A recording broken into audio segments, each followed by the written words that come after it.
안녕하세요. 도박중독 상담사 도박잡이입니다. 여러분, 도박으로 부채가 생기셨나요? 어떻게 해결해야 될지 방법을 찾고 계신가요? 그러면 이번 영상을 꼭 보시길 바랍니다. 그리고 영상이 도움이 되었다면 좋아요, 구독, 알람 설정을 해주시길 바랍니다.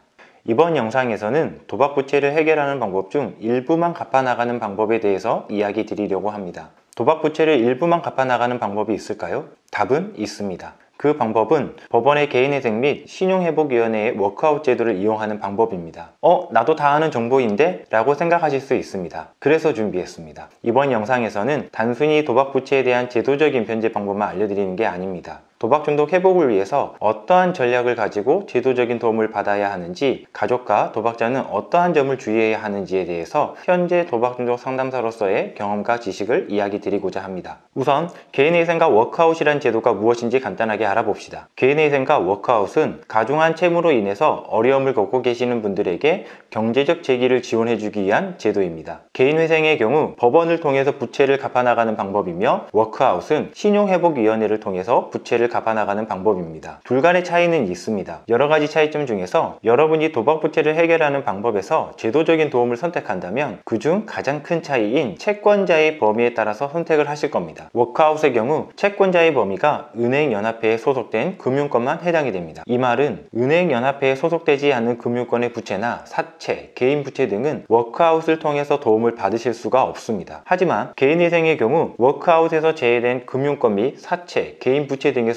제도적인 도움을 받으실 수 있습니다. 이 말은 개인회생의 경우 대부분의 도박 부채에 대한 변제를 받을 수 있는 제도라는 것입니다. 그리고 현재 기준으로 도박자의 수입, 재산, 대출 기간, 연체 여부 등 다양한 정보에 따라서 도움받아야 할 제도들이 달라지기도 합니다. 그래서 여러분이 도박 부채에 대해서 제도적인 도움을 받고자 한다면 각 제도 관련 전문가와 상담을 통해서 방법을 찾으시길 권해드립니다. 현장의 도박 중독 상담사로서 비용적인 면을 고려하여 정보를 드린다면 신용회복위원회를 먼저 가보시길 권해드립니다. 그리고 법률구조공단 혹은 사설법무사를 통해서 상담을 받아보시기를 권해드립니다. 해당 기관들의 정보는 이번 영상의 설명글 게시판에 링크를 남겨두었습니다. 설명글 게시판을 확인해 주시길 바랍니다. 자, 이제 도박 중독 회복을 위해서 어떠한 전략을 가지고 제도적인 도움을 받아야 하는지와 가족과 도박자는 어떠한 점을 주의해야 하는지에 대한 내용을 함께 이야기 드리겠습니다. 첫 번째, 개인회생 신청 시 도박 부채 내역에서 금융권 부채 외에 친구 및 직장 동료 등 지인 등의 부채가 있는 경우 여러분들은 어떠한 선택을 하느냐가 중요합니다. 많은 분들이 도박을 하면서 친구 및 직장 동료 등 지인들에게서 돈을 빌리는 경우들이 있습니다. 그리고 그 지인들은 직장 및 사회생활에서 계속 만나야 하는 부분이 있고 지인들의 각각의 사정을 알기 때문에 다 갚아야 된다는 생각을 가지게 됩니다. 그래서 개인회생 신청 시 지인들의 부채를 빼는 경우들이 많이 있습니다. 여러분이 지인들의 부채를 탕감받지 않고 부채를 다 갚고자 하는 마음은 충분히 이해가 됩니다. 그 또한 자신의 도박 문제에 대한 책임을 지는 모습에서 매우 긍정적인 모습입니다. 다만 앞으로 부채를 갚아나가는 과정에서 이 선택이 도박 중독 회복에 있어서 얼마나 도움이 될지 걱정이 됩니다. 그 이유를 예를 들어 설명하겠습니다. 월 급여가 300만 원인 도박자가 개인회생을 통해서 금융권 및 사채에 대한 변제 금액을 월 200만 원씩 갚는다고 했을 때 지인들의 부채가 2천만 원이 더 있는 상황이라면 그 도박자는 남은 100만 원과 직장에 아르바이트를 해서 번 돈으로 지인들의 부채를 갚으려고 할 것입니다. 그런데 개인회생을 신청할 당시에는 변제 계획을 명확하게 잡았다고 생각했는데 지인들의 부채를 갚는 것과 아르바이트를 하는 것들은 미래의 일들입니다. 안타깝게도 미래의 일들은 너무나 많은 변수가 존재합니다. 그러다 보니 자신의 계획에서 벗어나는 변수들이 발생해 버리는 거죠. 그 변수들로 인해서 도박자는 부채에 대한 압박을 벗어나고자 개인회생을 신청한 것인데 부채의 압박은 사라지지 않게 되는 거죠. 그리고 개인회생을 신청하기 전에 부채의 압박과 개인회생을 신청한 후에 느끼는 부채의 압박의 체감도는 다릅니다. 자신이 부채를 해결할 수 있는 방법을 찾았다고 생각하고 열심히 일을 했는데 그 과정들이 실패로 끝나버리면 자신이 느끼는 실패감, 좌절감, 부담감들은 더 큰 압박으로 다가오게 되죠. 그리고 부족한 금액을 마련하고자 하는 마음에서 도박 행동이 다시 시작되는 경우들이 많이 있습니다. 또 다른 경우는 개인회생을 신청할 당시 도박자의 총 수익 금액은 월 급여가 아니라 연간 상여금 등이 포함된 자신의 연간 소득이라는 점에서 자신이 생각했던 금액보다 변제금이 더 높게 나올 수 있다는 점을 점입니다. 월 급여가 300만 원인데 변제 금액이 월 250만 원이 될 수도 있다는 거죠. 그렇게 되었을 때 도박자는 지인들의 부채에 대한 압박감을 더 크게 가지게 되고 다시 도박 행동을 할 수 있는 확률이 높아진다는 것입니다. 그래서 회복을 위한 전략으로 도박 부채에 대해서 제도적인 도움을 받겠다고 생각을 했다면 지인들의 부채까지 다 포함해서 개인회생을 신청하셔야 합니다. 지인들의 부채까지 포함해서 지인들에게 피해를 주고 싶지 않다는 마음이 있으실 겁니다. 충분히 이해됩니다. 다만 여기서 여러분이 꼭 생각해야 될 점이 있습니다. 도박을 끊지 않는다면, 중독에서 회복되지 않는다면 또다시 부채는 생깁니다. 그때는 지인들의 부채를 갚고자 해도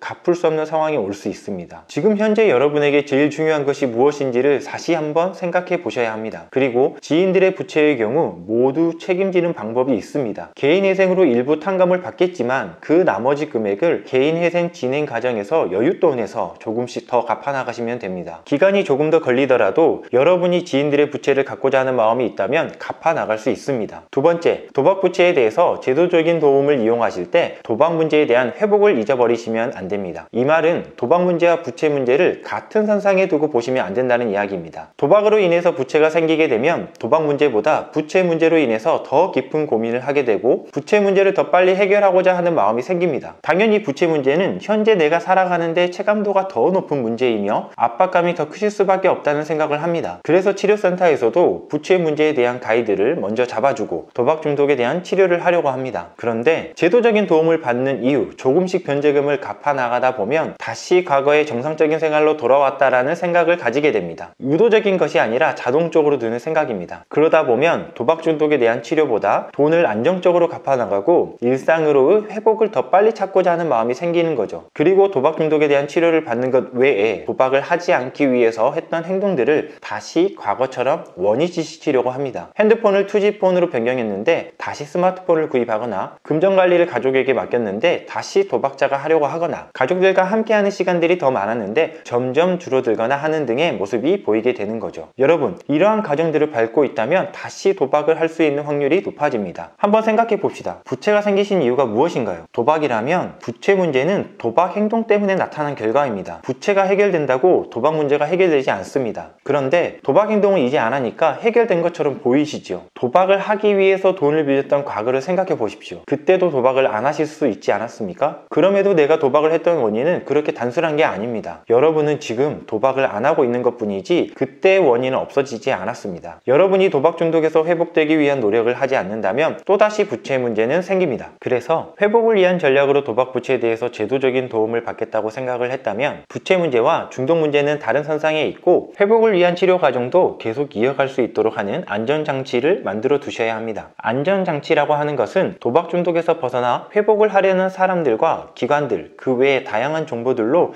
여러분의 주변의 관계망을 만드셔야 합니다. 세 번째, 도박 부채에 대해서 제도적인 도움을 신청할 때 최대한 단기간에 빨리 갚겠다는 생각보다는 최대한 장기간 갚겠다는 생각을 가지고 제도적인 도움을 신청하셔야 합니다. 여러분이 할 수만 있다면 최대한 장기간으로 분할하여 갚는 방법을 선택하셔야 합니다. 왜 그래야 될까요? 도박자에게는 도박 부채가 주는 의미가 있습니다. 자신의 과거 도박 행동에 대한 결과로서 다양한 의미를 주고 있죠. 그 중에서 지난날 도박 행동으로 인해서 경제적으로 어려움을 겪고 있다는 것과 자신의 삶에 대해서 반성하고 앞으로 다짐을 하는 원동력이 되는 의미를 가지고 있습니다. 그래서 매달 돈을 입금할 때 도박을 끊어야 된다는 다짐을 만드는 요인으로 작용을 하죠. 그래서 그 기간들은 최대한으로 늘려주는 것을 회복에 있어서 도움이 됩니다. 그리고 과거 자신의 모습에서 빨리 벗어나고자 하는 마음으로 도박 부채를 단기간에 갖고자 하는 분도 있습니다. 이 방법도 잘못된 건 아닙니다. 도박자 자신의 자존감을 떨어뜨리는 요인이 될 수 있기 때문이죠. 하지만 자존감을 회복하는 과정은 부채 해결 방법에서 찾으시면 회복에 크게 도움이 되지 않습니다. 이유는 반복적으로 이야기 드렸지만 여러분의 부채 문제가 도박 문제의 전체가 아닙니다. 그렇기에 도박 문제를 회복하는 과정에서 자존감을 높이는 방법들을 찾으셔야 합니다. 그래서 회복을 위한 전략으로 도박 부채에 대해서 제도적인 도움을 받겠다고 생각을 했다면 단기간이 아닌 최대한 장기간으로 갚아나가는 방법을 선택하셔야 합니다. 이 세 가지 방법 외에도 주의해야 할 점들이 더 있을 수 있습니다. 그렇기에 여러분이 꼭 기억하셔야 할 점은 도박으로 인해서 생긴 부채 해결 방법은